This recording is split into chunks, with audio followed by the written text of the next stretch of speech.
Transformation managériale agile, non fragile. Un grand sujet à l'heure de la transformation digitale. Et vraiment merci pour cet exposé. Nous allons maintenant passer au concours des DSI, concours pour le trophée du meilleur projet d'innovation, et c'est la 3e édition. Sur ce podium, j'appelle d'abord le jury, parce qu'il s'agit d'un concours. Monsieur Maudit Sec, est-ce que vous pouvez venir sous des applaudissements sur ce plateau? Merci. Monsieur Abdel Hadith Ben Hayat, s'il vous plaît. La 3e personne, membre du jury, c'est Madame Olfa Hayaoui. Et le 3e, ou plutôt le 4e membre du jury, c'est Monsieur Hamed Salem Tekro. Je rappelle que le concours pour ce trophée du meilleur projet d'innovation est à sa 3e édition, je l'ai dit, et donc 5 projets de 5 pays différents sont en compétition. Maintenant que le jury est installé, je vais appeler...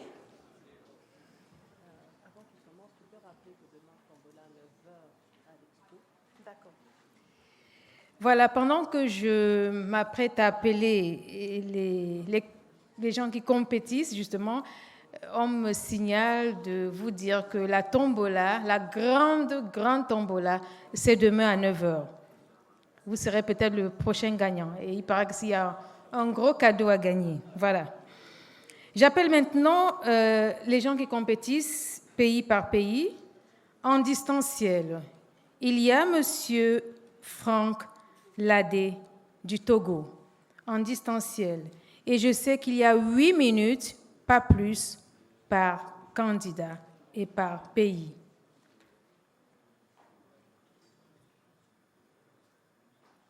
En distanciel.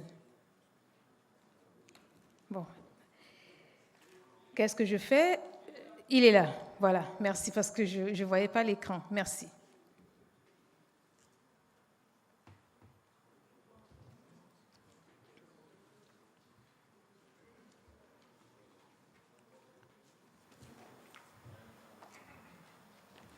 S'il vous plaît, tu peux lui demander d'ouvrir le micro.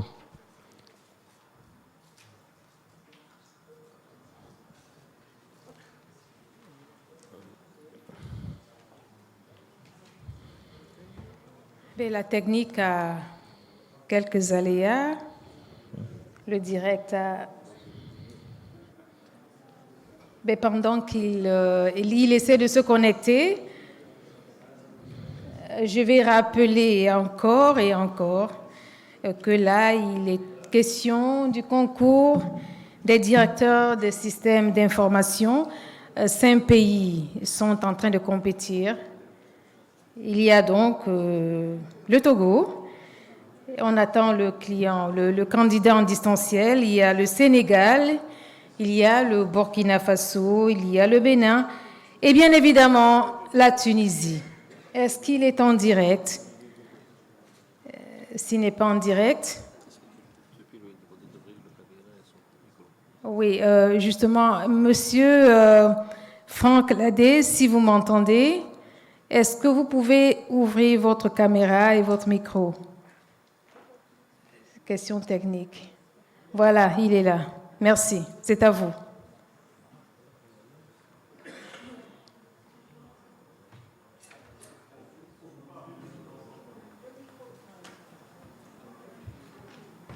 Le micro, essayez de dire quelque chose. On vous entend? Vous dites quelque chose?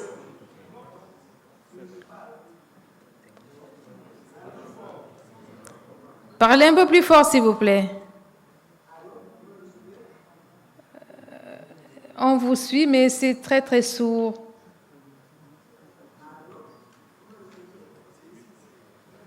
Je crois que c'est à la régie de régler ça.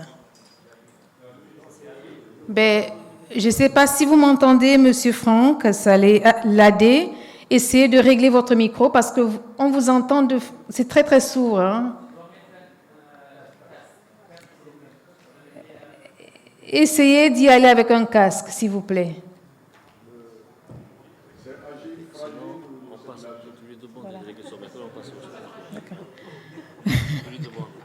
Voilà, c'est les aléas du direct. Voilà, Monsieur Ladé, ce qu'on fera, c'est qu'on passera au deuxième. En attendant que vous gériez, que vous puissiez manipuler et régler vos appareils, je vais donc prendre Monsieur Codé Diop et Biran Ngom. Ils sont du Sénégal. Vous avez... Voilà, ils sont là. Vos applaudissements, s'il vous plaît, pour les encourager. Merci. Et vous avez exactement 8 minutes, pas plus. Merci.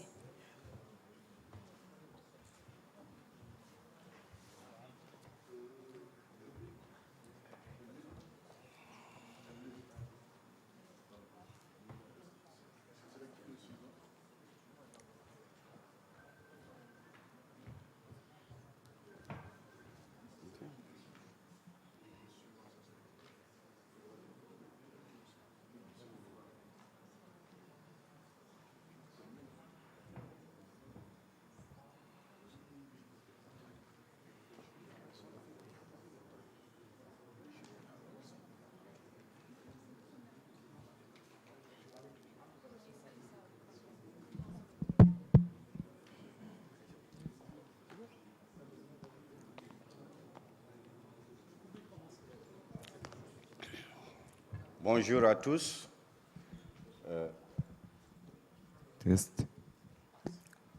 Bonjour à tous. Remerciements au comité d'organisation et les sponsors. Chères salutations à tous nos collègues DSI et aux membres du jury. Alors, on va vous présenter le projet de modernisation et d'harmonisation des systèmes d'information de la Caisse de sécurité sociale et de l'IPRES, Institut de prévoyance retraite du Sénégal.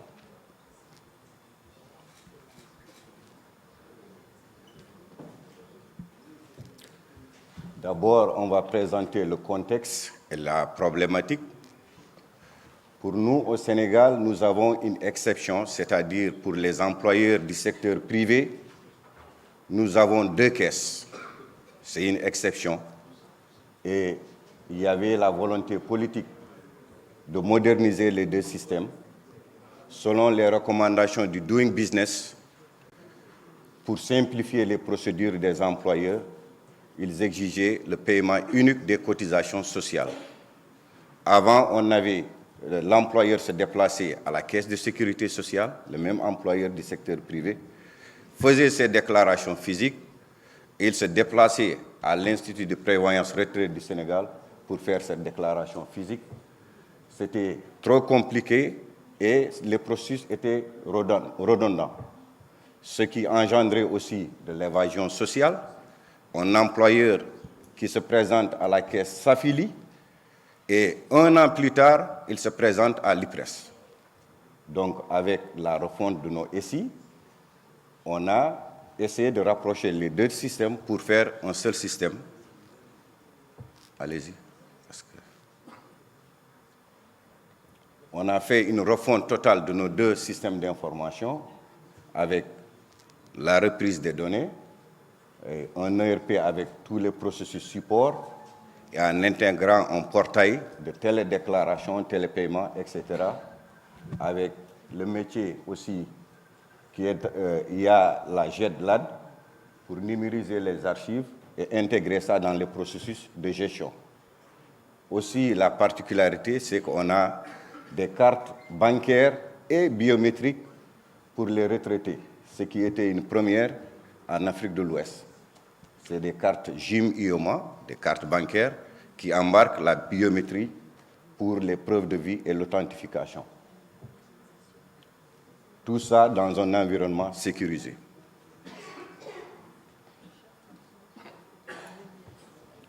Pour ce qui est de la gestion du métier, on a harmonisé et simplifié tous les processus avec une immatriculation de l'employeur unique, sa déclaration unique et un recouvrement.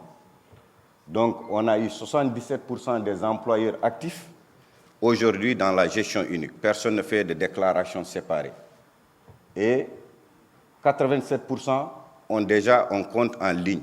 Le contexte Covid sûrement a facilité ça. Aujourd'hui, c'est le Sénégal même qui s'est transformé parce que beaucoup d'employeurs ne viennent plus chez nous, ils font des télédéclarations. Et on a presque 3000 immatriculations uniques cette année. En même temps, encore, ça évite l'évasion sociale, le fait de distancer les affiliations d'une institution à une autre. Et pour ce qui est du paiement unique, on s'est intégré avec les banques de la place pour la gestion de la trésorerie. Quand l'employeur fait sa déclaration, avec des taux pour le régime vieillesse et d'autres taux pour la caisse de sécurité sociale, on génère une facture unique et avec l'intégration avec la banque, ça fait le dispatching automatique dans les comptes des deux institutions. Donc ça a facilité beaucoup de démarches et a réduit l'évasion. On parle de 30 millions d'euros à peu près pour ce qui est de l'immatriculation unique, ce que ça nous a permis d'économiser. Et aussi, rien que cette année, on a recouvré jusqu'à vers 137 millions d'euros pour la gestion unique, ce qui n'était pas possible.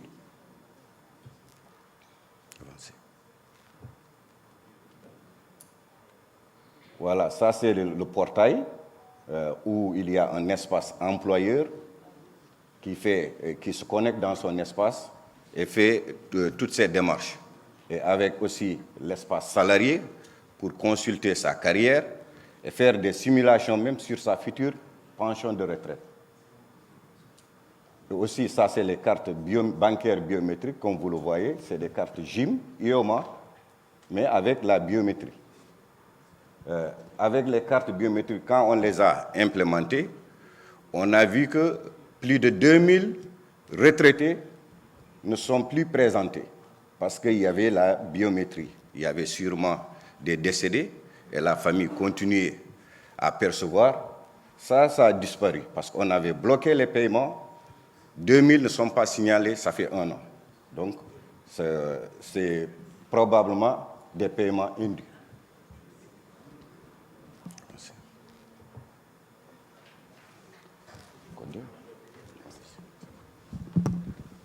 Merci. Juste pour continuer, en plus des cartes biométriques que mon collègue a présentées tout à l'heure, c'est les cartes bancaires biométriques.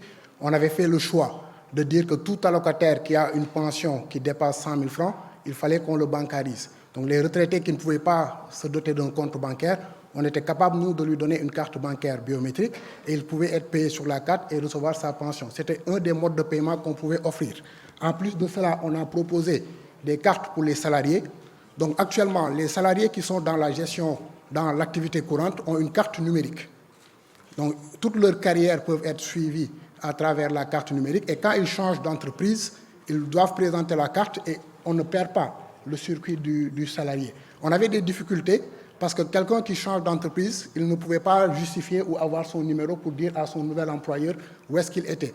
Maintenant, avec la carte numérique, à chaque fois qu'on change d'entreprise, on présente sa carte numérique et sa carrière depuis la première embauche jusqu'à la retraite est retracée avec la carte numérique, avec un portail numérique en ligne pour le suivi des carrières. Et c'est ça qui va nous permettre maintenant d'élargir la base et de pouvoir gérer le secteur informel et les journaliers. Un journalier qui travaille le matin dans une structure et le soir dans une autre structure, on peut maintenant lui garantir la sécurité sociale et une pension de retraite. Oui. Donc pour finir, il nous reste 1 minute. Toute la partie liquidation de retraite a été automatisée. On avait des dossiers de traitement de liquidation de retraite qui pouvaient prendre 3 mois parce qu'on calculait à la main le montant de la pension. Maintenant, la machine calcule la pension automatiquement et en moins d'1 semaine, on peut liquider une pension de retraite. Québec. On offre aussi des soins médicaux aux retraités. Et ces soins médicaux-là, maintenant, on est capable de le suivre. On a digitalisé le dossier médical des retraités. Un retraité, on a 17 structures au Sénégal qui prennent en charge le soin des retraités. Donc le retraité, il peut aller dans une structure et partir dans une autre structure. Le dossier, il est suivi, il est digitalisé et tout est numérisé.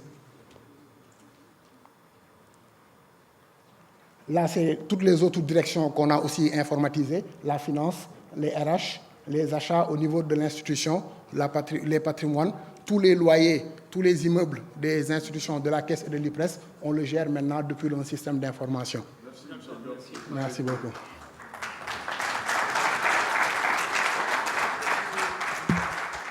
S'il vous plaît, ne partez pas parce que vous avez droit à 5 minutes de questions et réponses.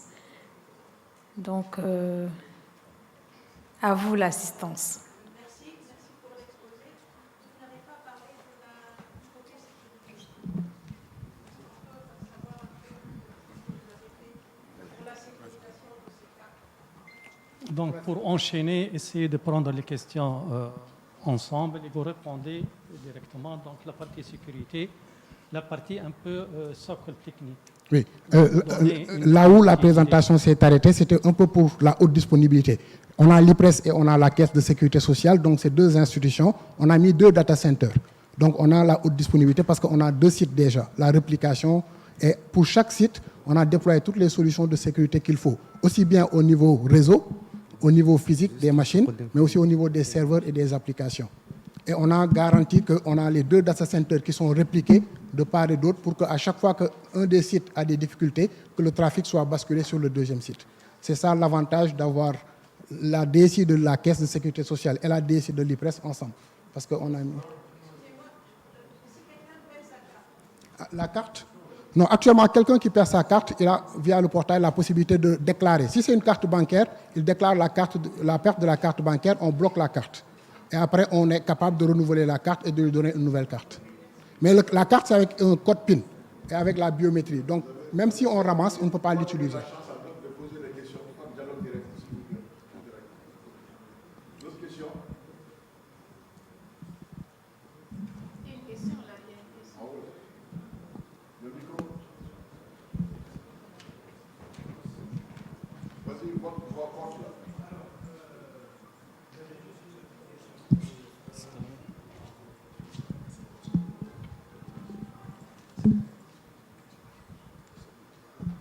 Merci. Alors, j'avais juste une petite question. Quels ont été en fait les challenges que vous avez eus en fait lors de l'automatisation, en tout cas la digitalisation de tout ce process, et quels sont les meilleurs conseils que vous donnerez à ceux qui souhaiteraient en fait vous lancer en fait dans ce processus? Je répète la question. Quelles ont été en fait les difficultés que vous avez eu à faire face lors de la mise en place de cette digitalisation assez forte? Et si quelqu'un souhaiterait en fait se lancer dans ce processus, quels sont les meilleurs conseils que vous leur donnerez? Merci. Alors, le principal challenge pour moi, c'était la conduite du changement. Changer, c'est difficile. Il y a beaucoup de personnel au départ qui n'étaient pas embarqués, soit il y avait même des avantages, des pratiques non recommandées, et le système le change. Mais avec un sponsor qui est le président du conseil d'administration, on a quand même pu progresser. Peut-être si on a à donner un conseil, toujours impliquer les sponsors au plus haut niveau. Parce que le changement, c'est un des facteurs les plus bloquants de ces transformations.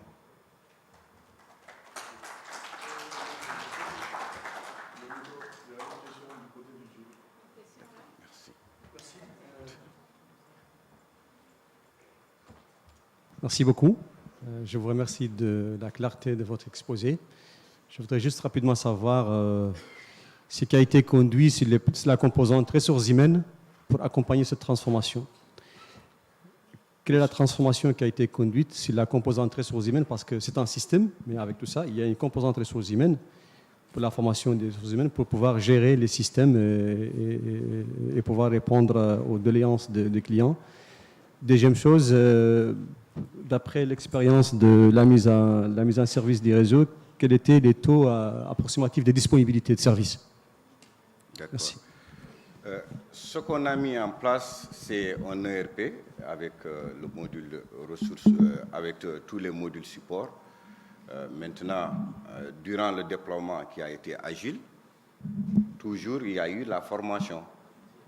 C'est un peu itératif. On forme, on déploie et on est à côté des utilisateurs pour mieux les mettre à l'aise d'utiliser la nouvelle solution et les encourager.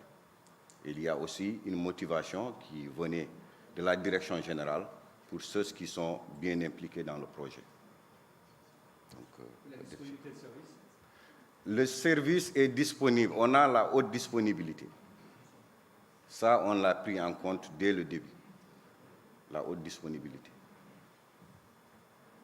Il n'y a pas eu d'interruption de service du tout pour tous les processus qu'on a déployés. Et les derniers processus, on les a déployés il y a de cela 2 mois. Une dernière question avant de passer au candidat suivant.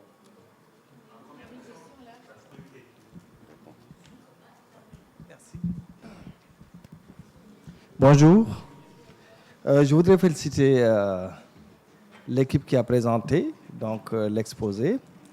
On a bien vu qu'effectivement, il y a des innovations, notamment dans votre capacité à pouvoir allier la sécurité biométrique dans la carte bancaire.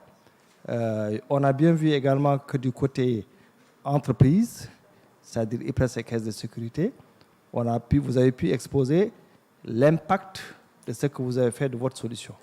Je voudrais savoir quel est l'impact que votre solution a pu avoir ou aura sur les cibles, c'est-à-dire les employés ou les retraités.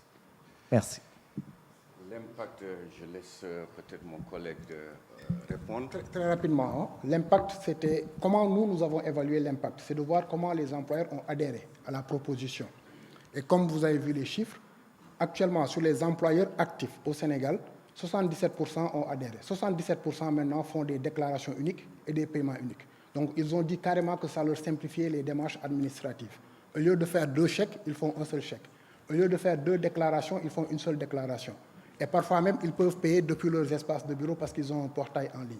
Donc, pour les employeurs, ça leur permet d'avoir moins de perte de temps entre les 2 institutions. Les salariés, ils peuvent maintenant suivre l'évolution de leur carrière en ligne.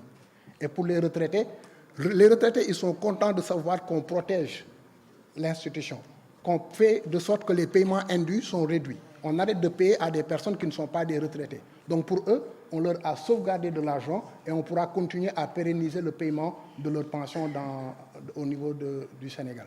Donc c'est ça les retraités, ce qu'ils ont donné comme appréciation de ce que nous avons mis en place. Et la proximité des paiements. Parce que maintenant, un retraité qui devait faire la queue pour recevoir son paiement dans les guichets ou dans les postes de paiement, il a sa carte bancaire.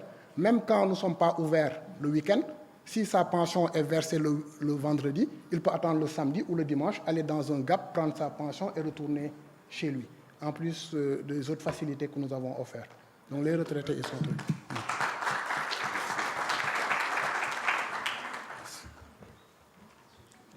Voilà, bravo et merci Monsieur Kodé Diop et Biran Ngom du Sénégal. Nous allons maintenant prendre Monsieur Franck Ladé en distanciel. Il est du Togo et je pense qu'il est prêt à ce que j'ai cru entendre. Et en attendant qu'il se connecte, je dirais que à la fin de la session aujourd'hui, il y a un dîner gala à la salle Hannibal à 20h. Chaque participant devrait avoir son badge pour avoir accès à ce dîner gala. Et puis aussi demain, n'oubliez pas la grande tombola avec des grands cadeaux. Voilà. Je pense qu'il est connecté et nous lui donnons la parole. Monsieur, vous avez exactement 8 minutes et 5 minutes pour les questions et réponses. C'est à vous, le micro. Merci.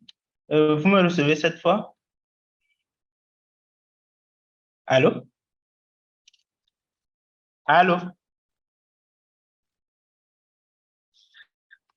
Allô? Oui, je n'arrive pas à partager mon écran. Je ne sais pas comment je peux vous montrer ma présentation.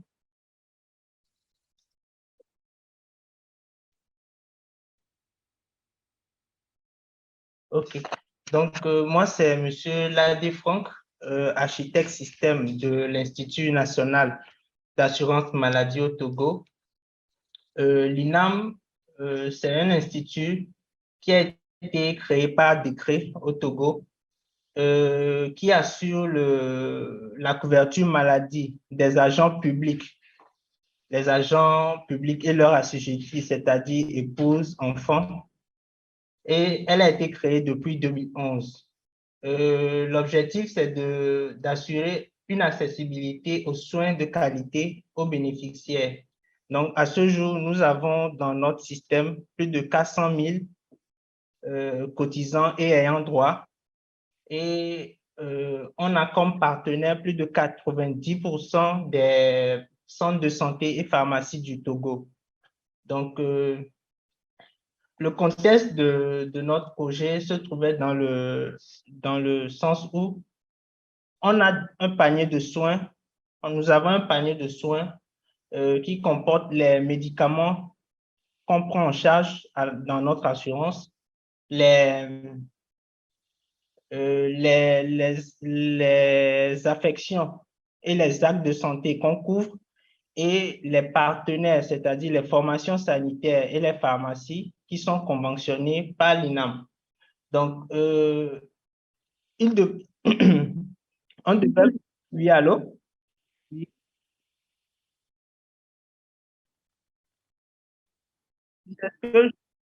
C'est ce que je disais.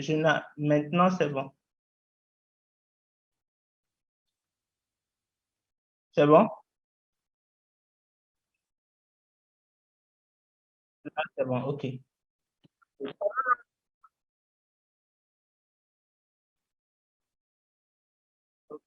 C'est bon. Donc, j'étais dans le contexte. Donc, OK, j'étais dans le contexte. Donc, non. OK.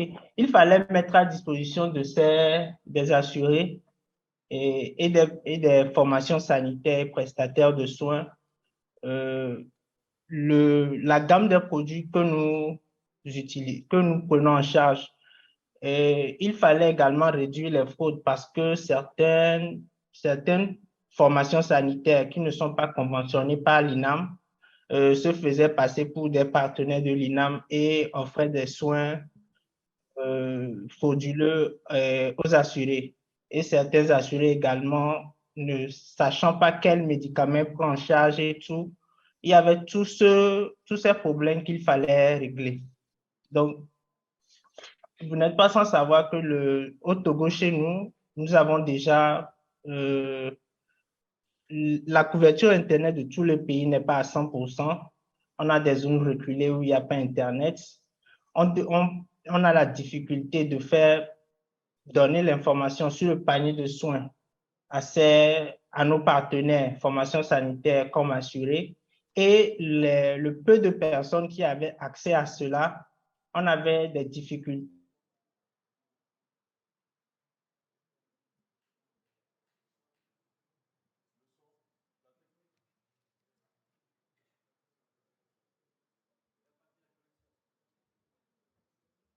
Le son, on ne vous entend plus.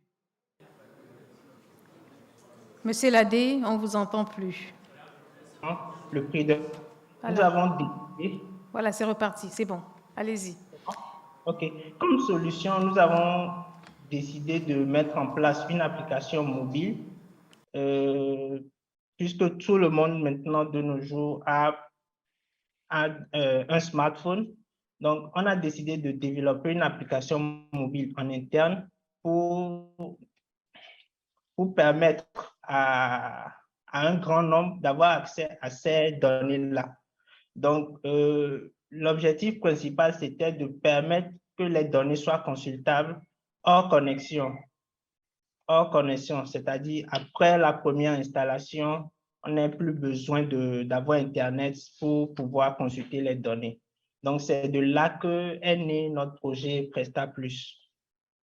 Donc, comme je le disais plus haut, la description fonctionnelle, Presta Plus nous permet d'avoir les informations sur les actes de soins, les actes de soins des formations que l'INAM prend en charge. Et dans nos process, un acte de soin ne coûte pas le même, n'a pas le même prix en fonction du niveau du centre dans lequel il est fait. Je m'explique. Au CHU, par exemple, n'est pas pris en charge au même niveau que dans un CMS ou dans un hôpital de district. Les médicaments, on a les informations sur les médicaments que l'INAM prend en charge. Et avec Presta Plus maintenant, on a la possibilité de proposer des substitutions à ce médicament. Si ton médecin te prescrit un paracétamol, par exemple, tu arrives en pharmacie, tu ne trouves pas ce paracétamol, en fonction du dosage, de la forme du médicament et d'autres critères, le pharmacien peut consulter Presta Plus et te proposer une substitution à ce médicament-là. Donc, on a également intégré nos partenaires, donc un assuré qui doit se rendre dans une pharmacie ou bien dans un hôpital, il consulte Presta Plus et vérifie si ce prestataire-là est conventionné par l'INAM. Donc, il évite ainsi de se faire arnaquer. Donc, comme je l'avais dit plus haut également, elle fonctionne hors connexion, puisque à la première installation, on installe toutes les données nécessaires à avoir ces informations. Pour la mise à jour, on a installé un service sur l'application mobile qui met à jour automatiquement les données quand il y a un changement au niveau du serveur. Donc, ça, c'est quelques captures d'écran. Ça, c'est les produits de santé, les médicaments. Là, on a le... comment on dit? Je crois que mon écran... Vous avez mon écran? Ouais, je crois.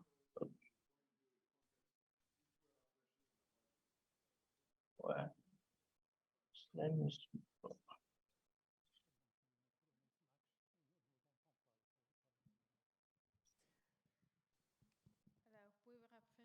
C'est bon? C'est bon? OK. Toutes mes excuses. Donc, je disais, là, on a quelques captures d'écran. Les produits de santé où on a les prothèses, les médicaments. Et ça, c'est un écran de substitution de paracétamol, par exemple. Donc, ce paracétamol peut être substitué par celui-ci ou celui-là. Là, c'est les prestataires de soins conventionnés par l'INAM. Et on a les informations nécessaires dessus, là où il se trouve, son numéro de téléphone et il peut être contacté. Et on a les actes de santé pris en charge par l'INAM. Donc, on va passer à la description technique. On a réalisé l'application avec le framework Flutter de Google. Donc, derrière ça, on a une base de données MySQL qui tourne sur un serveur CentOS et l'application mobile interagit avec la base via une API qu'on a développée en PHP. Donc, côté sécurité, tout ça se trouve dans le cloud Oracle, le cloud du fournisseur Oracle. Nous avons un load balancer qui gère 2 serveurs, dessus lequel on a implémenté un WAF, un Web Application Firewall. À part cela également, nous avons mis en place un firewall réseau et système dans le cloud et l'échange des données entre le client mobile et l'API est crypté par un certificat SSL. Donc, la suite, là, on a un schéma global de l'architecture. Nous avons également une liaison entre l'environnement cloud et l'environnement on-premise parce que les données viennent de la base de l'application métier. Donc, on a une liaison VPN sécurisée entre notre réseau dans le cloud et le réseau on-premise. Donc, il y a une synchronisation automatique entre les deux bases, c'est-à-dire quand un nouveau médicament est est introduit dans le logiciel métier, il est automatiquement répliqué sur la base en ligne et selon le service mis sur l'application mobile, après le client est mis à jour. Donc, voilà en gros notre projet. Donc, merci beaucoup pour l'attention. Bravo, vous avez fini à temps.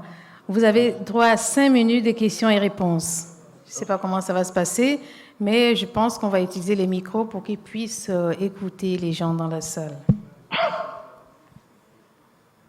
Des questions, s'il vous plaît. S'il vous plaît. Voilà, il y en a une. Oui. J'ai principalement deux questions. A priori, c'est une application informationnelle. Est-ce que vous avez prévu d'ajouter d'autres services sur cette application? La deuxième question,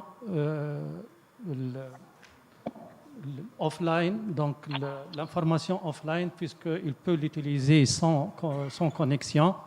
La fréquence de mise à jour et de réplication des données pour avoir les informations fraîches. OK. L'assistance de network, une question par là. Merci. Je vous remercie de la qualité de l'exposé malgré les aléas de la technologie. Je voudrais juste parler d'un souci when it comes to les questions liées à la santé, etc. Il se pose automatiquement les problèmes de confidentialité des données. Je voudrais donc que vous nous fassiez un peu d'éclaircissement sur le niveau d'accès accordé à chacun des stakeholders. Quelles sont les informations qui peuvent être vues par les pharmaciens, par les médecins, par vos agents, etc. Si vous pouvez détailler un peu cet aspect pour qu'on puisse appréhender un peu le degré de confidentialité des données des clients. Merci. OK. Est-ce qu'il y a d'autres questions?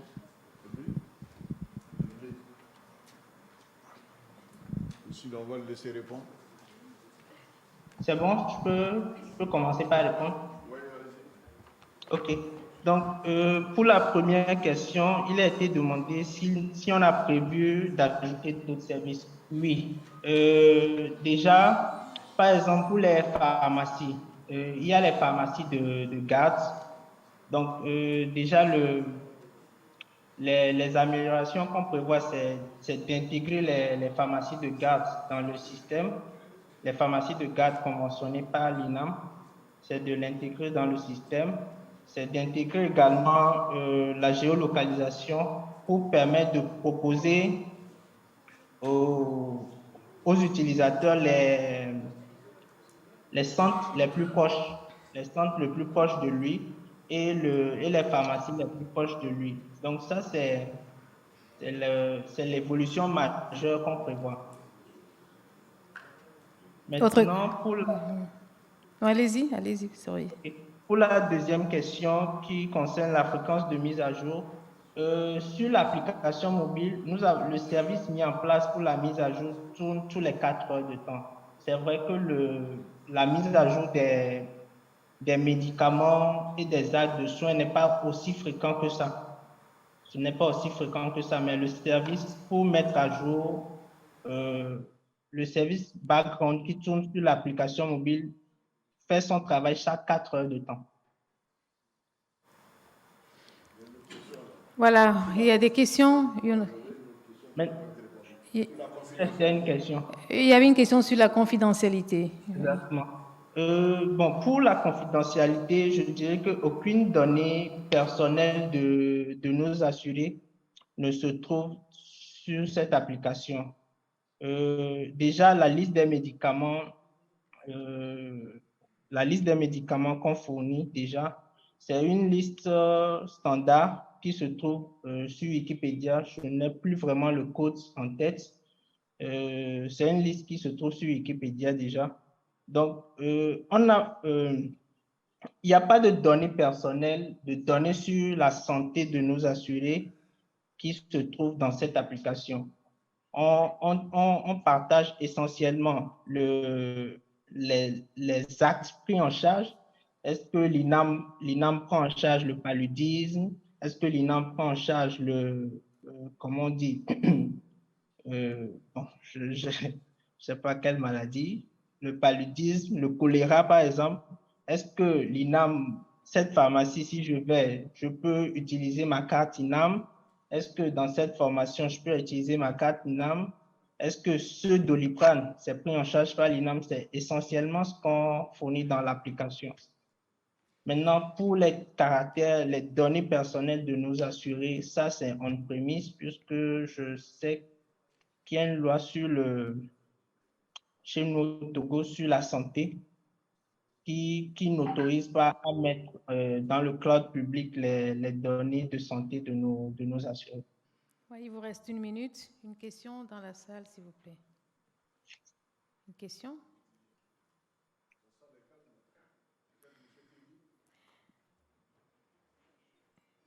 Une question dans la salle? Voilà, s'il n'y a pas de questions dans la salle, vous avez quelques secondes pour conclure. C'est bon? Oui, c'est bon. Voilà, bravo. Vos applaudissements, s'il vous plaît. Nous passons tout de suite au 3e candidat qu'on aura en distanciel encore.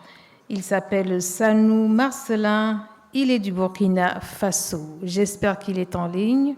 Et après lui, on aura Sobabé Ali Taïrou Abdou Aziz du Bénin. Aussi et toujours en distanciel.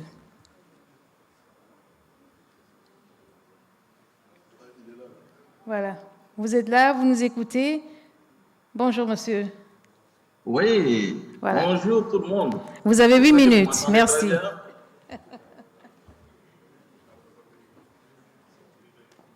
Je peux commencer?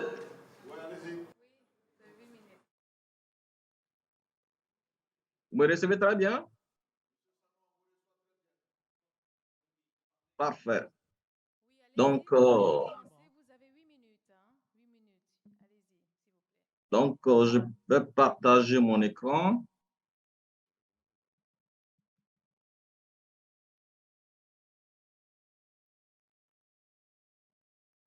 Vous voyez mon écran? Oui, c'est bon.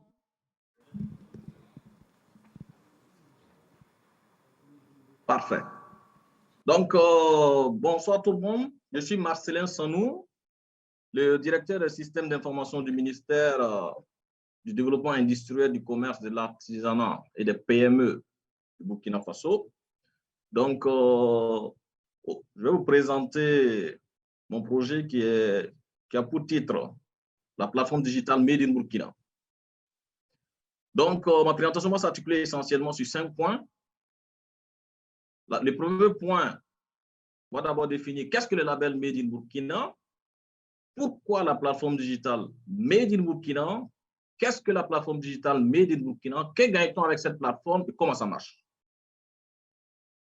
Donc, d'entrée de jeu, je m'en vais vous partager une citation du président Thomas Isidore Noël Sankara, ancien président de Burkina Faso, qui avait l'habitude de dire « Consommons ce que nous produisons et produisons ce que nous voulons consommer ».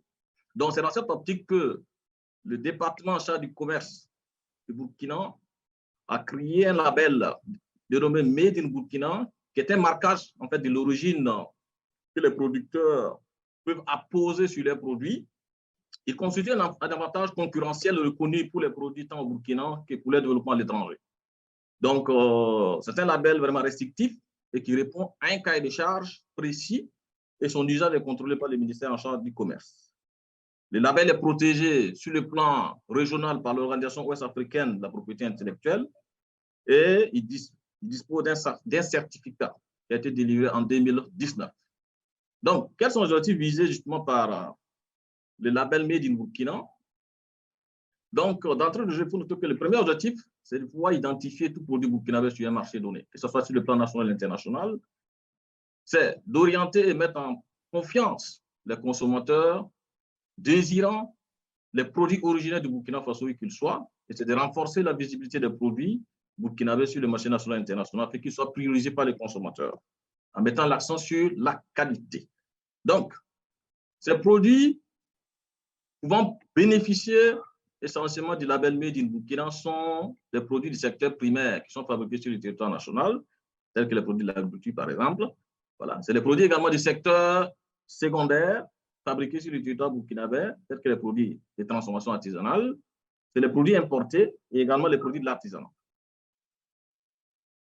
Donc, qu'est-ce que le label Made in Burkina?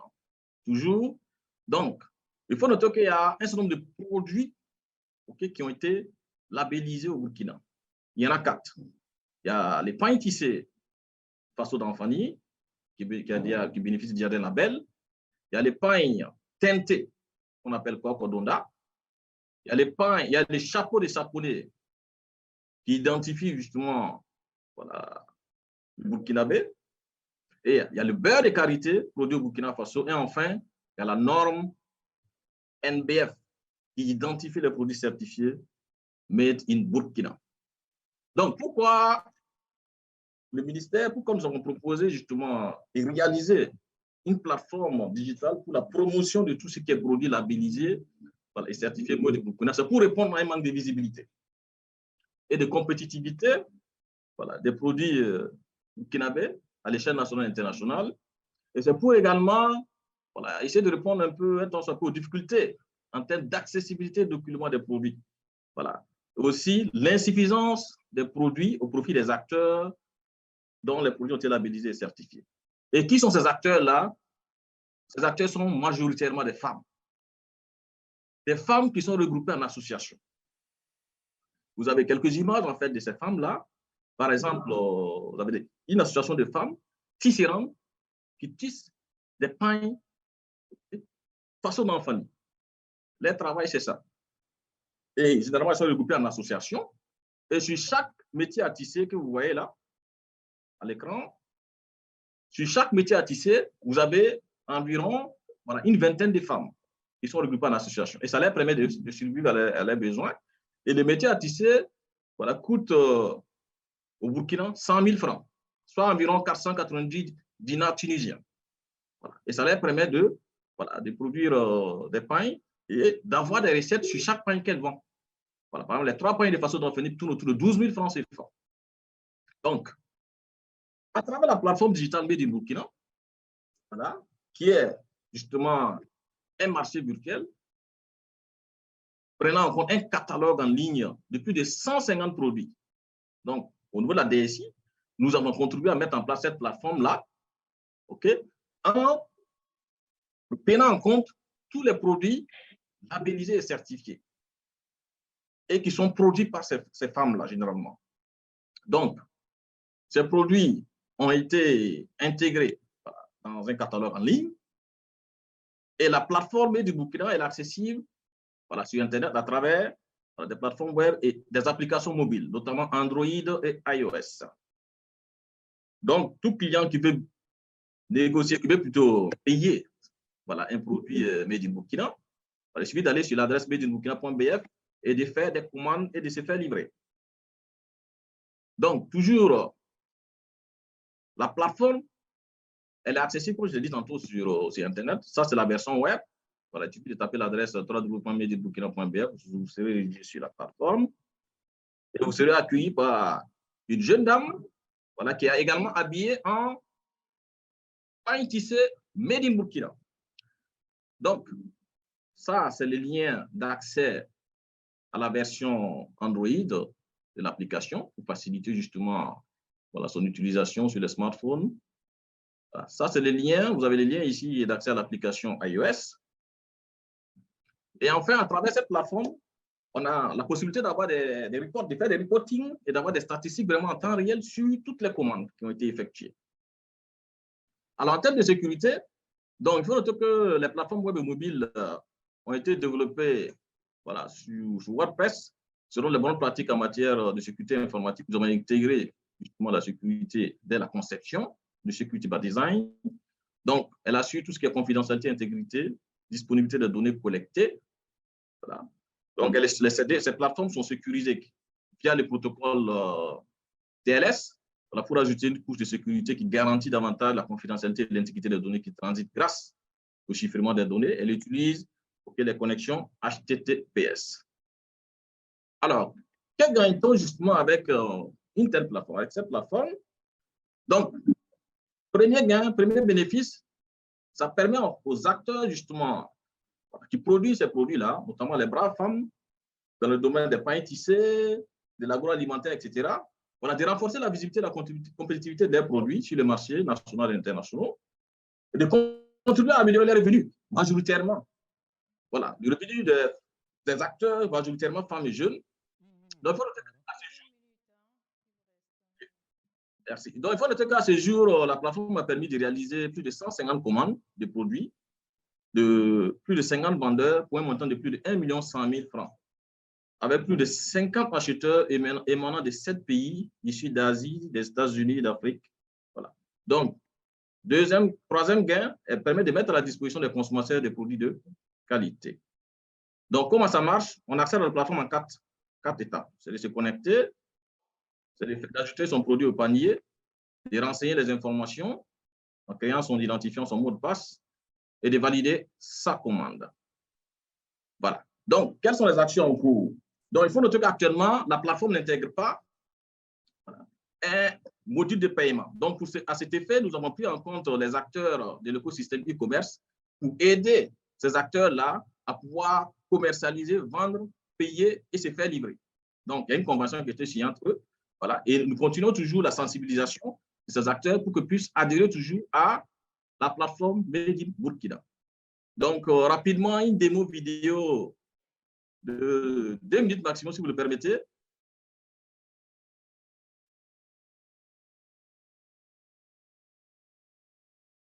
Qui va vous présenter la satisfaction d'un client, d'un consommateur qui a eu acheté justement un produit à travers cette plateforme-là.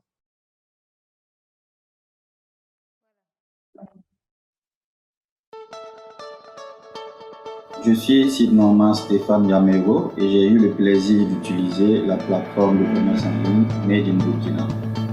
J'ai appris l'existence de la plateforme Made in Burkina à travers la presse en ligne et la presse audiovisuelle parce que je m'informe au quotidien et j'ai appris qu'il y avait donc le lancement de cette plateforme par les autorités du ministère en charge de l'industrie, du commerce et de l'artisanat.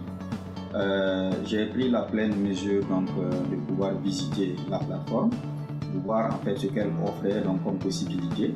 J'ai vu qu'il y avait donc des produits made in Burkina. Donc j'ai pris la pleine mesure de m'inscrire et cela m'a pris à peine 30 secondes à 1 minute en créant donc un compte. Et à l'issue donc de la création du compte, je me suis permis donc de commander un produit made in Burkina. Il s'agit donc d'un produit que mon épouse voulait, c'était du savon et tout s'est passé très rapidement et je l'ai ajouté à mon panier pour ensuite être livré le même jour. J'ai été contacté par la savonnerie en question et on m'a dépêché un agent commercial pour en fait me livrer le produit que j'étais assez satisfait parce que je me suis... Merci beaucoup. Voilà. Merci bien. Merci. Merci bien. Monsieur Sobabé, vous avez, Monsieur Sanou plutôt, Sanou Marcelin, vous avez droit à 5 minutes de questions-réponses. Ça vous permettra justement de dire ce que vous n'avez pas pu dire. Allez-y. Voilà. Très bien. Et merci. puis la parole à l'assistance pour les questions, s'il vous plaît.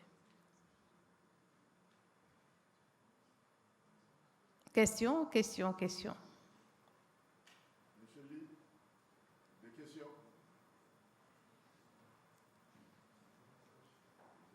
Tout est clair? Il n'y a pas de questions? Question? Voilà, il y a une question d'un membre du jury.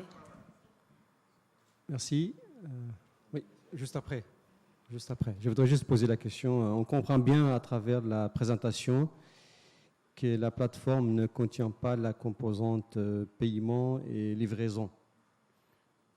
C'est clair, mais j'aimerais savoir qu'est-ce qui qu'est-ce qui aurait empêché le développement de ces deux composantes? Est-ce que c'était un objectif pour vous et quels sont les obstacles qui se sont dressés sur votre chemin pour pouvoir, parce qu'on sait que quand même les paiements et la livraison, ce sont des composantes essentielles et qui peuvent effectivement améliorer la qualité et l'importance aussi et l'impact sur les clients de cette solution que vous proposez. J'aimerais savoir donc, est-ce que c'était programmé et quels sont les obstacles auxquels vous avez fait face pour ne pas pouvoir développer ces deux composantes? Merci. Ok, je peux répondre?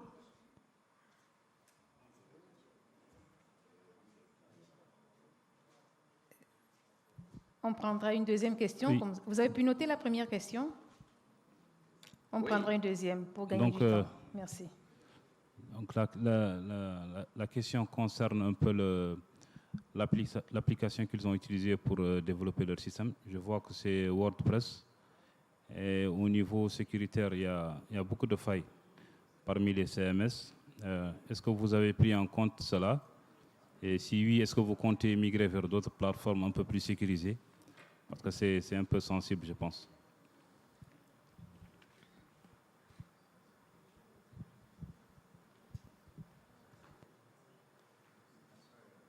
Voilà, vous répondez aux deux questions en attendant qu'il y ait une troisième. Merci. Ok, très bien. Merci aux honorables membres du jury pour les questions très pertinentes.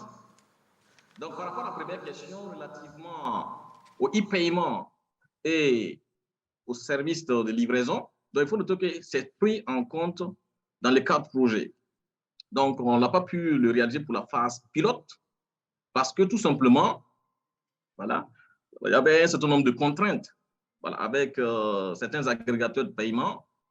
Et également aussi, il y avait aussi des difficultés en termes, voilà, des ressources. Mais Dieu merci, voilà, pour cette année, nous avons eu, voilà, des ressources budgétaires par rapport à cela. Sinon, le paiement en ligne, ok, est prévu. Les services de livraison également est prévu. Donc, pour faciliter justement l'exploitation de la plateforme, nous avons utilisé d'autres mesures palliatives, voilà, pour permettre, ok, aux consommateurs de pouvoir être payés, de pouvoir faire les paiements et d'être livrés. Donc, ça veut dire que le paiement se fait justement, voilà, à la livraison du produit, ok, par l'intermédiaire des e-commerçants, parce que les acteurs souvent, voilà, ne sont pas lettrés. Donc, on les a mis à la disposition des e-commerçants, voilà, qui sont, voilà, mordus en fait, qui sont expérimentés plutôt dans le domaine des ventes en ligne et des services de livraison. Donc, à cet effet, nous avons proposé une convention entre ces acteurs-là, qui sont dans le domaine du e-commerce, voilà, la fêtière des e-commerçants de Burkina, qui regroupe les e-commerçants, les fintech, les services de livraison et tout. Voilà, on a proposé justement, par cette fêtière, aux producteurs, à ces braves dames, pour qu'ils puissent travailler ensemble en attendant que, voilà, le département en charge du commerce, le ministère en charge du commerce puisse mettre en place une solution qui doit prendre en compte tous les volets paiement et la livraison en même temps.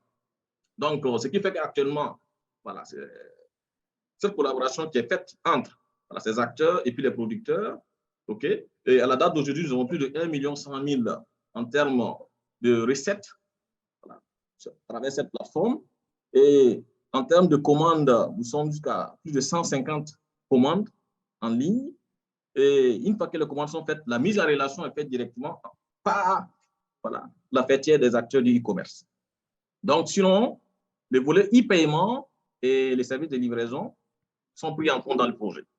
Voilà, on a eu un certain nombre de contraintes qui ne nous ont pas permis justement de le prendre en compte à la phase pilote. Mais Dieu merci, voilà, c'est en cours actuellement. Donc, pour répondre à la deuxième question, par rapport à la sécurité informatique, vous avez 2 minutes, s'il vous plaît. Voilà, pour le volet sécurité, effectivement, voilà, il y a un certain nombre de versions du CMS WordPress qui présentent des failles. Donc, sur le volet sécurité, c'est comme je l'ai dit au début, nous avons testé les CMS WordPress en local, en notre niveau. Nous avons utilisé un certain nombre de techniques, voilà, pour pouvoir faire des pentests là-dessus. Voilà. Et à travers les résultats que nous avons eus, nous sommes dit, pour la première phase, nous allons utiliser ces CMS-là, notamment à partir de la version 5. Donc, à la longue, nous allons migrer vers une autre solution, encore plus sécurisée. Pour le moment, comme les transactions, les paiements ne sont pas faits directement à partir de cette plateforme, quand on va atteindre ce volet-là, nous allons faire migrer ça vers des solutions vraiment encore plus robustes, pour pouvoir assurer la sécurité, et également les piliers vraiment indispensables qui sont la confidentialité, la disponibilité, l'accessibilité et l'intégrité des données, justement, qui passent sur cette plateforme-là. Merci pour les questions. Il y en a d'autres?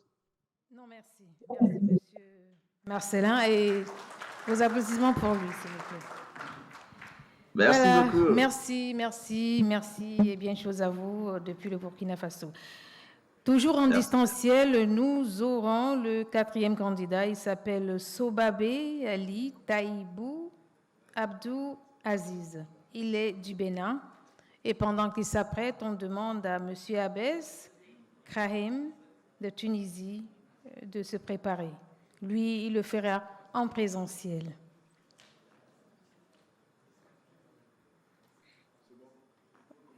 Il est là. Voilà. Bonsoir, monsieur Sobabé. Vous m'entendez? Bonsoir, madame. Je vous reçois très, très bien. 5 sur 5. Voilà. Vous me recevez? Parfait. On vous suit très bien. Vous avez 8 minutes pour présenter votre projet. S'il vous plaît, 5 minutes de questions-réponses à la fin. C'est à vous. Merci beaucoup, madame. Voilà, donc, monsieur le président du comité d'organisation, honorables invités, mesdames et messieurs, chers confrères DSI. Donc, j'ai l'honneur de vous présenter mon projet qui est intitulé donc, Projet de transformation digitale de la filière ananas au Bénin. Voilà, donc ma présentation sera faite selon un plan en 5 points. Au premier point, je vais parler donc du contexte et des motivations qui nous ont amenés à conduire ce projet. En deuxième point, la description fonctionnelle et les mesures de sécurité, donc au niveau du projet, les résultats que nous avons obtenus et donc le niveau de mise en œuvre. En quatrième point, les éléments différenciants et enfin, donc les perspectives que nous envisageons. Voilà, donc en termes de contexte, il faut dire que l'agriculture donc représente la base de l'économie béninoise et il n'y a pas que au Bénin, hein, c'est un peu partout dans beaucoup de pays, l'agriculture donc constitue la base de l'économie. Je dirais également que l'actualité internationale oblige, la crise ukrainienne nous a donné donc un certain nombre d'enseignements, à savoir que beaucoup de pays sont donc dépendants donc, de l'Ukraine, de la Russie en matière donc, de céréales et d'oléagineux.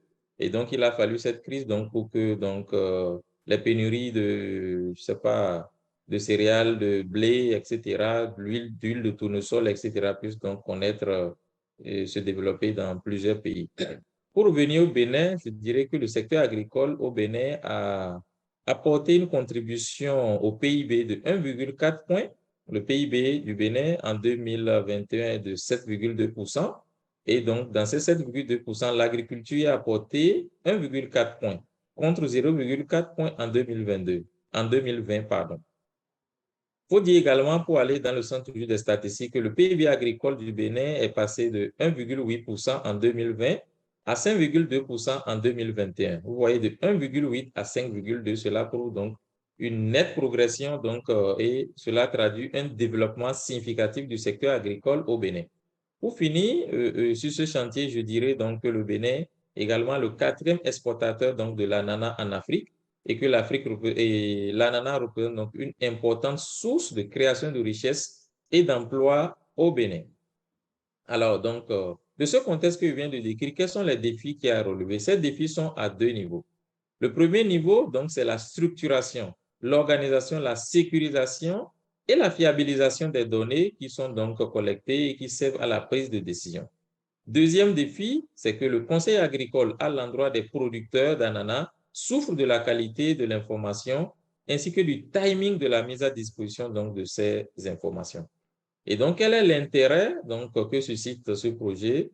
L'intérêt qu'a suscité ce projet, donc l'intérêt se trouve également à 2 niveaux. Premier niveau, il s'agit de l'introduction de la collecte digitale et mobile à travers donc l'usage des smartphones, mais également le stockage donc de ces données dans le cloud. Contre par le passé donc une collecte papier avec des écritoires, des papiers, des GPS qu'on traîne de gauche à droite, etc. Et donc le stockage des données qui se faisait sur les ordinateurs personnels donc des agents du ministère. Deuxième niveau d'intérêt, donc, il s'agit donc de l'usage des drones, qui est une grande première d'envergure au niveau du secteur agricole au Bénin, ainsi que les algorithmes d'intelligence artificielle, donc, qui permettent donc de renforcer l'action humaine des conseillers agricoles qui ne peuvent pas tout faire. Alors, en termes de description fonctionnelle et des mesures de sécurité, il faut retenir donc qu'il y a eu au total l'utilisation combinée donc d'une plateforme de collecte de données digitale et mobile à travers le dashboard dont le lien est présenté là, ainsi qu'une version mobile donc de l'application qui permet aux agents sur le terrain de collecter les données, mais également l'utilisation du logiciel QGIS, le logiciel open source QGIS, qui est donc spécialisé en matière donc de traitement cartographique. Donc, cette plateforme AquoFlow est une plateforme destinée à la collecte digitale et mobile avec des données qui sont géoréférencées. Donc, une fois les données collectées, nous obtenons une base de données et nous exportons les données aussi bien en format tabulaire qu'en format GeoJSON. Et ces données donc, sont importées au niveau de la plateforme QGIS par la suite pour essayer de faire les traitements cartographiques. C'est-à-dire, par exemple, lorsqu'on fait le tracking des superficies des parcelles d'ananas, et donc nous les projetons au niveau de QGIS et nous essayons de voir. Il arrive parfois que deux producteurs différents aillent déclarer une même parcelle. Par le passé, on n'a pas les moyens de pouvoir vérifier cela, mais aujourd'hui, avec toute cette panoplie de technologies, quand on projette, on constate donc que les deux parcelles se superposent et on arrive à tirer la situation au clair pour savoir à qui réellement appartient cette parcelle-là. Sur le volet des drones, il faut dire donc qu'il y a eu la réalisation de plusieurs vols. Nous avons pris des échantillons de parcelles pour donc effectuer des vols de drones. Les drones dotés de caméras multispectrales, donc qui permettent donc de faire une analyse des superficies des champs pour en tirer beaucoup d'informations. Ensuite, il y a l'entraînement des algorithmes basés sur l'intelligence artificielle qui permettent d'interpréter les images qui ont été collectées avec les drones. En termes de domaine d'intérêt, pour être beaucoup plus précis, il faut dire que c'est à 3 niveaux. On cherche dans un premier temps à étudier la santé des champs et des sols. Précisément, on cherche à déterminer le stress en eau, le stress en nutriments, les niveaux d'attaque parasitaire et autres. Ensuite, on cherche à voir le stade de maturité donc de ces plants d'ananas, mais également, on arrive à procéder au comptage sur une image de drone. On arrive à compter donc le nombre de fruits et donc nous pouvons savoir avant même la récolte sur une parcelle, donc combien on peut avec précision récolter comme ananas sur cette parcelle. Là, nous avons juste une... 2 minutes. 2 minutes, merci beaucoup. Là, c'est une capture d'écran. Je passe sur ça. Là, également une capture d'écran sur donc, la partie de l'intelligence artificielle. Donc, ensuite, pour la partie sécuritaire, il faut dire que nous avons veillé à faire un hébergement selon des protocoles sécurisés, une bonne coordination du mécanisme d'administration de cette plateforme, un backup donc, de nos données, aussi bien au niveau du cloud Akvo, au niveau de la salle technique du ministère de l'Agriculture, avec une réplication sur le data center national qui est au ministère de l'Économie et des Finances. En termes de résultats, il faut dire que pour la toute première fois, nous avons obtenu la base de données la plus actualisée, la plus fiable et la plus exhaustive donc, sur la filière ananas. Nous avons des statistiques désormais fiables qui permettent donc au gouvernement de prendre des décisions beaucoup plus sûres. Il y a également des algorithmes d'intelligence artificielle qui ont été entraînés, développés pour pouvoir donc répliquer cette expérience sur d'autres filières par la suite. Une adoption systématique donc aujourd'hui dans le secteur agricole de l'approche de collecte digitale et mobile, mais également pour la partie drone, il donc reste à développer un business model qui va soutenir et donc permettre à ce modèle de pouvoir être développé par la suite. Comme élément différenciant, à notre niveau, nous pensons donc le fait qu'on ait procédé à une combinaison de plusieurs technologies, de l'intelligence artificielle, du cloud, de la cartographie et tout, c'est donc un aspect innovant. L'usage également de drones, comme j'ai dit, pour la toute première fois dans une très grande envergure. Donc, on a commencé par utiliser les drones comme outil de travail maintenant dans le secteur agricole. Également, pour finir, une gestion multi-acteurs. Le ministère, à travers la DSI qui a coordonné les PTF, la coopération belge, qui a appuyé financièrement les familles d'acteurs, les producteurs, transformateurs, commerçants, les startups nationales et également internationales qui ont participé donc à ce projet. Pour finir, en termes de perspective, nous pensons donc procéder à la digitalisation des paiements entre les acteurs de la filière. Nous avons développé ce projet pour la filière riz. Il suffit donc de le répliquer pour la filière ananas désormais. Nous pensons à mettre en place un système d'information sur les marchés agricoles. C'est un projet qui est également très avancé. La réalisation d'une étude sur le financement participatif, le crowdfunding dans la filière ananas, nous pensons que ça peut booster davantage cette filière. Et donc, pour finir, nous pensons mettre en place une solution de traçabilité qui repose sur la blockchain, qui pourra donc rassurer l'ensemble donc de ceux qui achètent l'ananas du Bénin pour savoir avec précision de quelle parcelle vient cet ananas, ça a été produit en quelle année, ça a été mis dans quel bateau, etc. Nous pouvons tracer toute cette information pour l'acheteur final. Donc voilà, je vais m'en arrêter là pour dire qu'au niveau du Bénin, aujourd'hui, nous avons la conviction donc, que la transformation digitale de l'agriculture va donc faire du Bénin une puissance agricole. Je vous remercie. Voilà, place aux questions, réponses. Il y en a une dans le panel, apparemment. Oui, une question. Une question pour vous. Oui, allons-y. En fait, merci pour l'exposé. En fait, je voulais revenir sur deux aspects que vous avez cités. C'est concernant l'empreinte concernant la sécheresse, comment le mécanisme que vous avez mis pour déceler ça.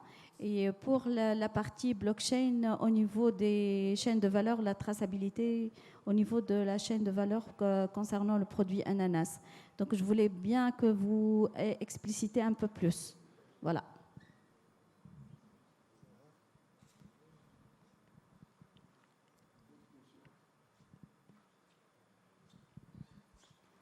D'autres questions, s'il vous plaît? Il y a des questions dans la salle? Question, Monsieur Sobabé. Voilà, juste le micro. Oui, voilà. Merci. Bonjour à tous. J'ai une petite question. C'est en fait concernant les informations qui circulent de la part du drone vers l'application.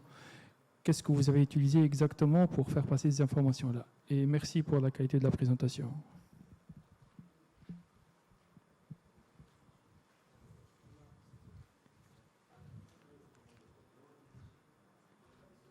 Une autre question ou bien vous répondez à celle-ci?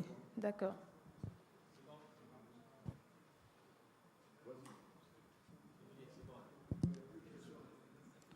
Allez-y, monsieur Sobabé. D'accord. Merci beaucoup, madame. Je crois, donc pour le premier intervenant, il y a deux niveaux de préoccupation, à savoir la question de sécheresse. Nous avons parlé de stress hydrique ou de stress d'eau. En fait, comme j'ai dit, nous avons utilisé un algorithme d'intelligence artificielle. Comment le principe fonctionne?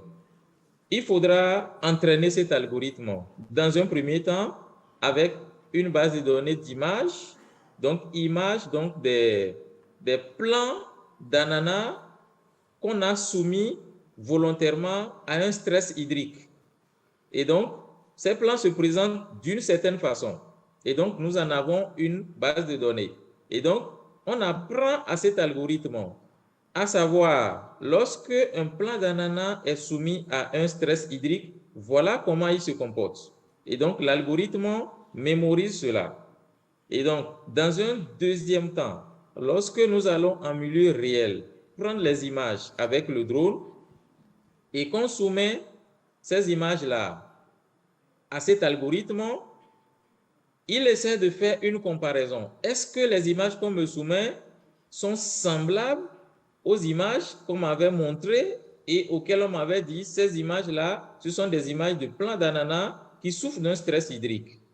Lorsqu'il arrive à faire le matching, et donc, il nous sort l'information pour dire, oui, cette parcelle-là, dont vous venez de nous soumettre l'image, est une parcelle qui souffre de stress hydrique, qui souffre de manque de tels nutriments, de NPK, de urée, de phosphore, etc. Parce qu'au préalable, on a, l'algorithme d'intelligence artificielle, c'est un travail acharné parce qu'il faudra lui apprendre dans un premier temps qu'est-ce que c'est des plants qui souffrent de manque de carbone, manque de ceci, etc. Donc, il a une base de connaissances. Maintenant, quand vous amenez vos images réelles, il confronte et quand il y a coïncidence, il vous dit, oui, cette image correspond à ceci, cette image correspond à cela. Donc, voilà ce que je peux dire rapidement. Je ne sais pas si ça apporte satisfaction.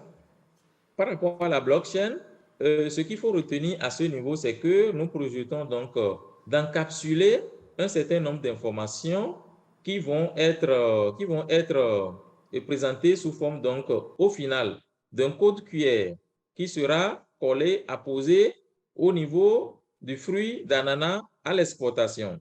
Et donc, lorsque l'acheteur va avec son smartphone et qu'il scanne ce code QR-là, il saura que cet ananas a été produit au Bénin, dans telle région, par tel producteur, il a utilisé tel type d'intrant, etc., etc. Et donc, cela peut conditionner, cela peut le rassurer davantage, donc à pouvoir faire le choix de l'ananas qui est produit au Bénin. Donc, voilà un peu, et comme on a dit, la blockchain donc, permet de ne pas manipuler l'information. Une fois qu'on met une information à travers la technologie de blockchain, c'est une information qui ne peut pas être manipulée par d'autres acteurs. Voilà. Donc, au niveau de la deuxième préoccupation, à savoir, de ce que j'ai compris, le collègue demandait comment se fait le transfert des images ou des données du drone vers l'application. Il ne s'agit pas d'un transfert automatique. Lorsqu'on lance le drone et qu'il prend des vues, ces images sont enregistrées dans une mémoire au niveau du drone. Et donc, à l'atterrissage, on récupère, c'est une forme de puce de carte mémoire qu'on récupère et qu'on connecte à l'ordinateur. Et donc, c'est de cette puce qu'on transfère les données, les images que le drone vient donc de prendre au niveau de l'application où l'algorithme d'intelligence artificielle est déjà configuré. Donc, voilà un peu comment ce processus-là se passe à ce niveau. Et je pense avoir apporté quelques éléments de clarification aux deux préoccupations. S'il y en a d'autres, je suis prêt à pouvoir les prendre en charge. Merci. Il reste une minute, une question. Il y en a une là, s'il vous plaît. Le micro, je vous en prie.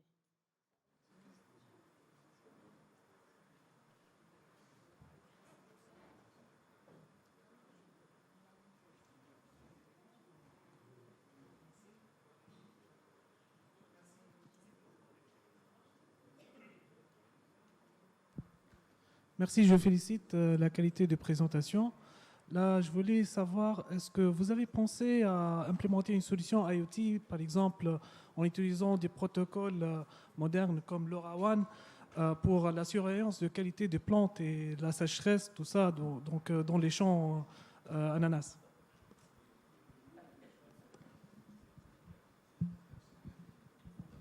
Vous avez suivi? Oui, j'ai suivi. D'accord. Oui, bon, pour cette question, je pense que je vais peut-être la prendre comme une recommandation ou une suggestion. Sinon, pour le moment, au niveau du Bénin, au niveau du secteur agricole, l'IoT, les technologies que nous comptons utiliser, nous avons déjà commencé progressivement, c'est la mise en place des stations agroclimatiques et donc au niveau du territoire national qui vont nous permettre donc de savoir quand est-ce qu'il y a eu pluie, quel est le niveau de pluie et tout ça, et pouvoir prendre les décisions.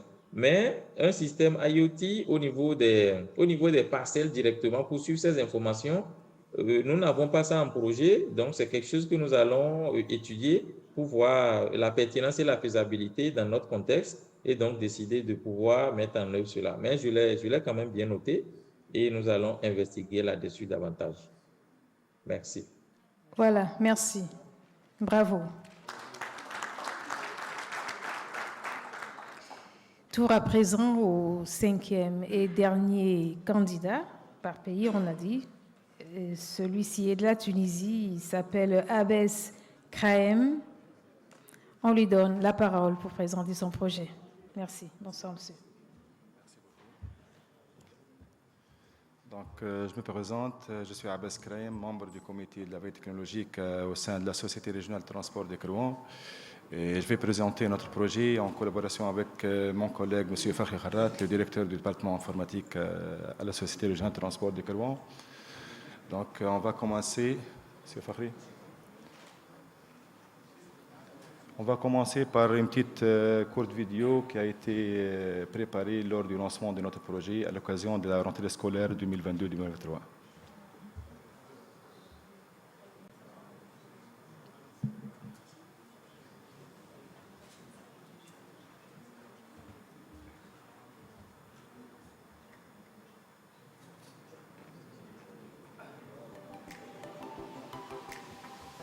عم الهيدي فلاح حياته كرسها للأرض والزيتون والفلاحة بالرغم من البعد عن مدينة ومرافقها. وعم صالح عطار الحومة ديما بلاصتو في عطريته.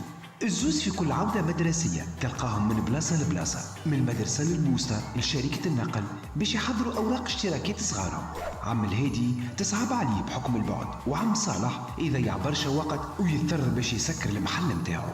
لكن اليوم الشركة الجهوية للنقل بالقيروان خمت في راحة المواطن واختارت باش توظف التكنولوجيا وتنقص شوية من الورقة والستيلو، وعملت خطوة جديدة هي الأولى من نوعها في تونس في رقمنة خدمات النقل عن طريق إنشاء تطبيقات تسهل استخراج الاشتراكات مهما كان بعيد ولا قريب، تلميذ، طالب ولا مواطن، وتختصر التنقلات بين الإدارات. اليوم تنجم تسجل وتخلص من دارك وتتوجه مرة بركة للشركة باش تتحصل على اشتراكك. سوريتراك على مدى أجيال تسعى للتجديد في خدمة حرفائها. سوريتراك نحو التميز ساعون.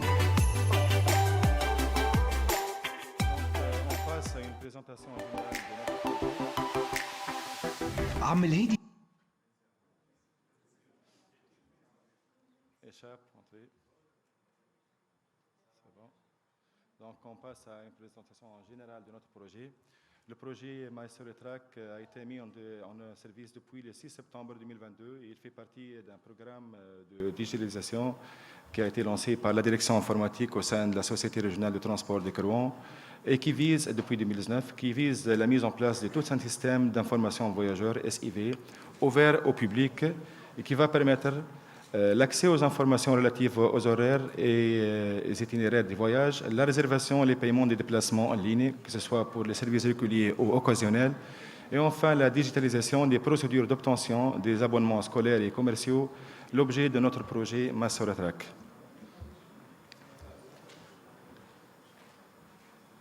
Donc, pour une première impression, on pense qu'il s'agit d'un simple projet, mais ce qui le caractérise essentiellement, que sa mise en place a été assurée par les propres moyens matériels et humains de la Société régionale de transport de Kerouan, pratiquement par les moyens de M. Fakhri, le directeur informatique, une seule personne, et en utilisant les dernières technologies disponibles en la matière, à savoir le Flutter en tant qu'outil de développement, le Docker Container en tant qu'outil de déploiement, mis à part la virtualisation et tout ce qui est système base de données Oracle.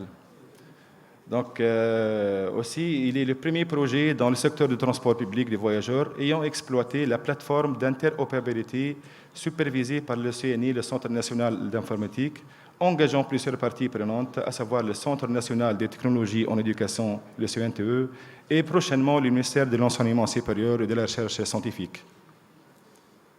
L'objectif principal pour lequel a été conçu notre projet est tout simplement de simplifier les procédures d'obtention des abonnements scolaires et universitaires et commerciaux qui étaient auparavant assez longues et lentes, coûteuses et même ennuyeuses, que ce soit pour les clients ou pour la société en elle-même. Pour le client qui devait auparavant se déplacer entre la société, la poste et l'établissement d'enseignement dans lequel il est inscrit pour valider, aviser dans le document et puis retourner à la société pour retirer la carte. Donc tout cela est dépassé maintenant. Et pour la société en elle-même qui était obligée à chaque rentrée scolaire de déployer un nombre important d'agents pour la collecte des documents, la vérification des dossiers, la préparation des cartes, le scan des photos, ainsi que la saisie de toutes les données sur la base locale de la société. Qu'apporte effectivement notre projet? La mise en place de notre projet procure des intérêts à différents niveaux. Principalement, il offre aux clients un accès très facile et instantané au service, sans délai d'attente ni des frais de déplacement. Il permet aussi à notre société de disposer d'informations fiables, complètes et en temps réel, ce qui minimise les coûts de gestion en termes de temps et de ressources humaines, ainsi que les risques de falsification des documents. On présente ici un schéma de l'architecture de déploiement, un schéma assez bref. Donc, le déploiement de cette solution se base sur 3 machines virtuelles, une machine dédiée pour le déploiement du front-end sous Nginx, et 2 machines virtuelles pour le Docker Container, une pour le Node.js backend plus le Redis, et l'autre pour la création et des sessions de paiement et la vérification des paiements sur la plateforme MPGS. Toutes les données sont stockées dans une base de données Oracle Database 12C sous une zone Solaris. Donc, on passe maintenant à une description, on va faire vite, description du fonctionnement du projet. Donc, l'utilisateur est appelé dans une première étape à accéder à l'application à travers l'URL service.soletrack.com.tn. Il faut rappeler qu'il s'agit d'une PWA, Progressive Web Application, donc elle est accessible et facile à accéder à travers que ce soit un smartphone ou un PC. Donc, l'utilisateur doit créer un compte, que ce soit un élève ou étudiant ou parent, en utilisant son propre numéro de téléphone personnel, depuis lequel une vérification sera effectuée à travers un service OTP. Donc, comme vous le voyez, l'accès est facile, même à travers un smartphone. Une fois lancé, on enregistre l'identifiant, plutôt l'user ID et le mot de passe. Une fois un SMS qui a été retourné via le service OTP, on entre finalement le nom d'utilisateur et le mot de passe et on accède à la plateforme. Donc, une fois le compte a été créé, l'utilisateur passe à l'enregistrement des données relatives à l'abonnement désiré, que ce soit un abonnement scolaire, formation professionnelle ou universitaire, après avoir accepté la charte des conditions générales d'utilisation qui énonce les conditions et les engagements de chaque partie. Une fois le compte créé, on passe maintenant à l'insertion des données qui peut être effectuée soit manuellement, soit en passant automatiquement en passant par la plateforme d'interopérabilité intégrant le centre national. Donc, l'abonné ici est appelé à entrer son identifiant unique et le numéro de la carte d'identité, et l'importation des données est effectuée automatiquement à partir de la base de données du ministère de l'Éducation. Donc, il n'y a aucune intervention manuelle, toutes les données sont insérées, importées automatiquement. OK, donc, faut faire vite. L'abonné doit charger sa photo, puis il passe au paiement. On passe au paiement. Donc, il sera redirigé vers la plateforme de paiement MPGS de la Poste tunisienne. Oui. On passe toutes ces étapes-là. Donc, on va présenter les volets sécurité du projet, à part la vérification effectuée moyennant les access tokens et refresh tokens lors de l'authentification. Une vérification à travers un reCAPTCHA version 3 a été intégrée pour limiter l'impact des robots. On passe. Quelques chiffres concernant le niveau actuel d'utilisation.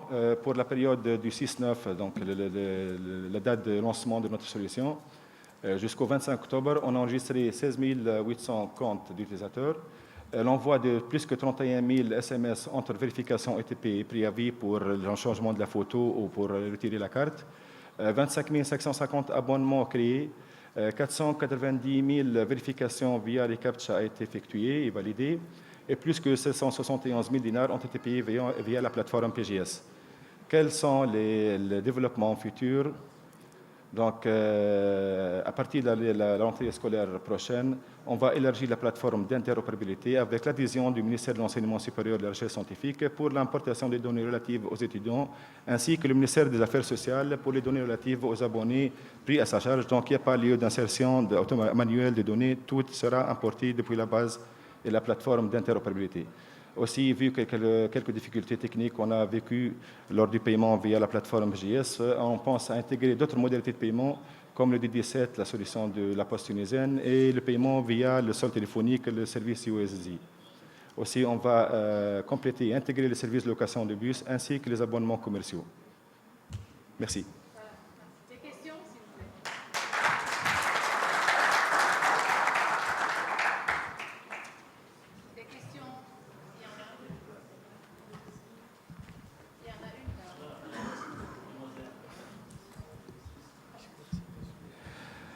Merci pour l'idée, pour la qualité de la présentation. J'ai deux petites questions. La première, vous avez synchronisé le travail avec la Poste. Et enfin, quand même, les parents doivent se déplacer pour avoir la carte. Pourquoi vous n'avez pas pensé à envoyer directement la carte à l'adresse du client? C'est la première question. La deuxième, généralement, puisque nous sommes tunisiens, on connaît tous que la région de Krouane, avec d'autres régions, les parents, généralement, il y a des parents qui n'ont pas de smartphone. Donc, ils se déplacent chez les Publinet pour faire l'inscription des élèves. Donc, ils n'ont pas vraiment une application mobile. Est-ce que vous avez utilisé aussi Flutter pour la partie web ou bien vous n'avez pas encore développé la partie web? Vous avez parlé que de l'application mobile qui est hybride dans Flutter. On a dit qu'il s'agit d'une PWA, donc il est accessible que ce soit pas sur PC ou sur un smartphone. Okay, merci, j'ai pas fait attention. Concernant l'envoi des cartes, vous savez bien sûr qu'il s'agit d'une carte personnelle, donc elle doit être retirée par le propriétaire comme n'importe quelle carte personnelle, carte d'identité ou carte bancaire.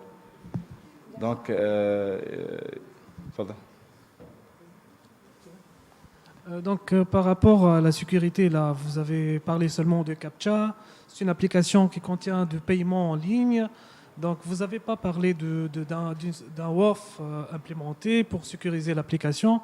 Et vous n'avez pas aussi parlé de tout ce qui est haute disponibilité. Donc, ce que j'ai remarqué, il y a des VM chez CNI.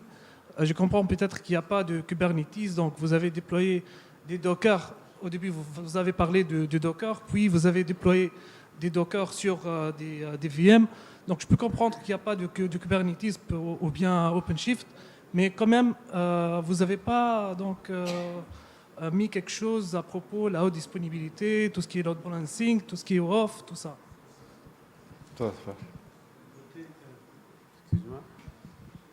Ok, côté une haute disponibilité, on a des VM qui sont installés sur des HA, donc deux nœuds qui sont en haute HA, donc qui sont installés en haute disponibilité.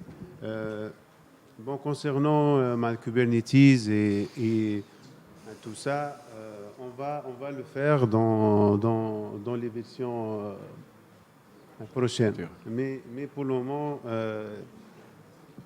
c'est un début. Donc, c'est un début. Donc, Inch'Allah, on va le faire.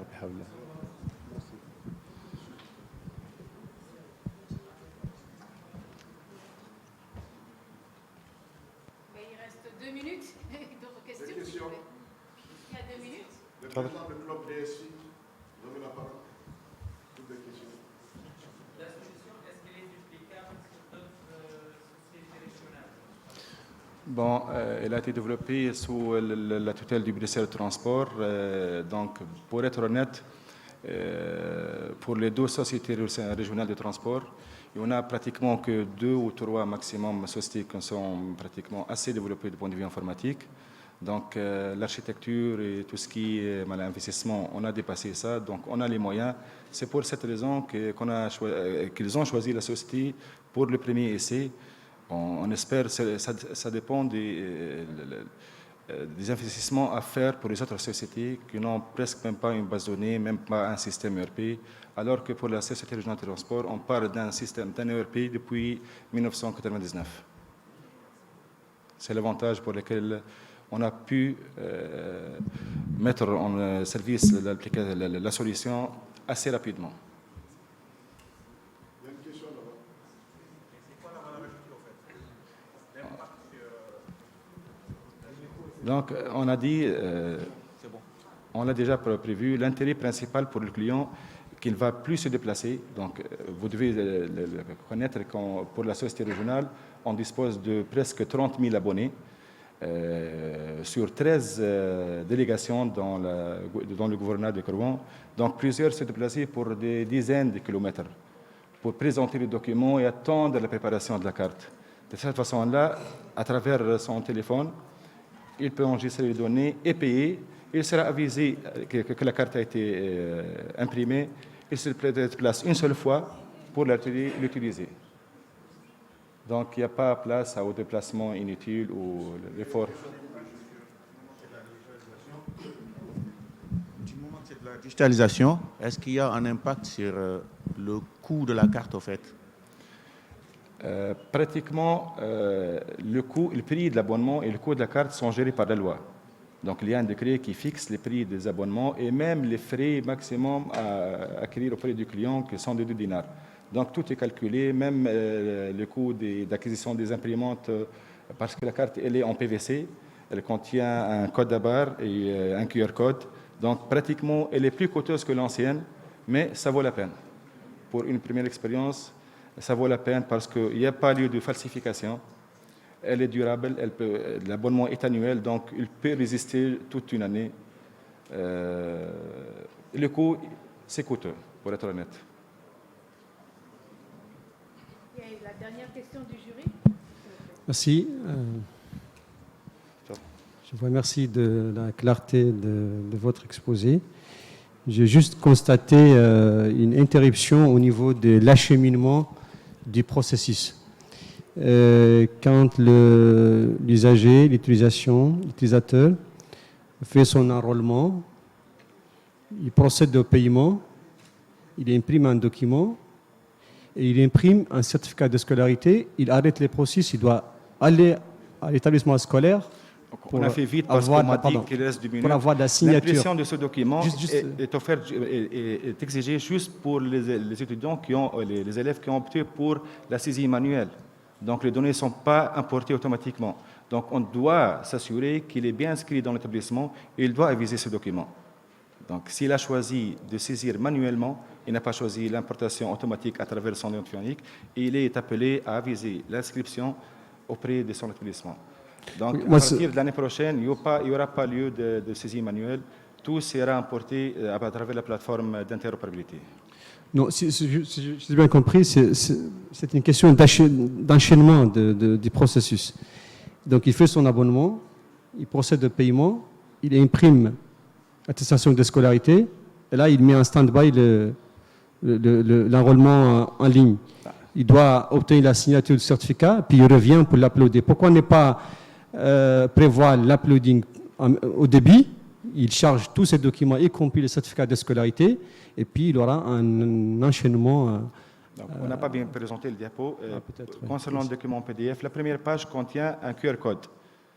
Le receveur ou le contrôleur, lorsqu'il scanne ce QR code, il sait déjà qu'il s'agit d'un étudiant ou d'un abonné qui a passé par la base d'interopérabilité ou qui a inséré les données manuellement. Donc, si le document peut être autorisé à utiliser le BIS sans attendre la carte, ou il doit présenter en plus ce QR code l'attestation d'inscription qui est avisée. D'accord? Donc, après la moyenne de 2 à 3 jours, la carte est imprimée et un SMS et un message sera envoyé au utilisateur pour retirer la carte.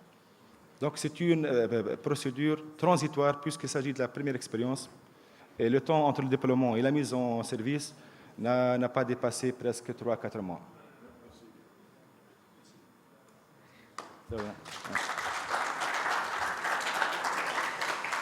Voilà, c'était Monsieur Abbès Kraïm de la Tunisie et il était l'un des 5 candidats des 5 pays et qui prenait part au concours du meilleur DSI pour le trophée du meilleur projet d'innovation, 3e édition.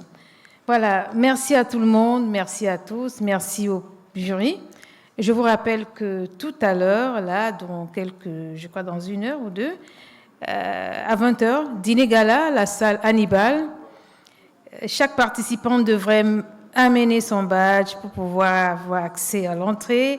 Et puis demain matin, n'oubliez pas, au centre d'Espoir, 9h, la grande tombola. Merci de votre attention et à tout à l'heure.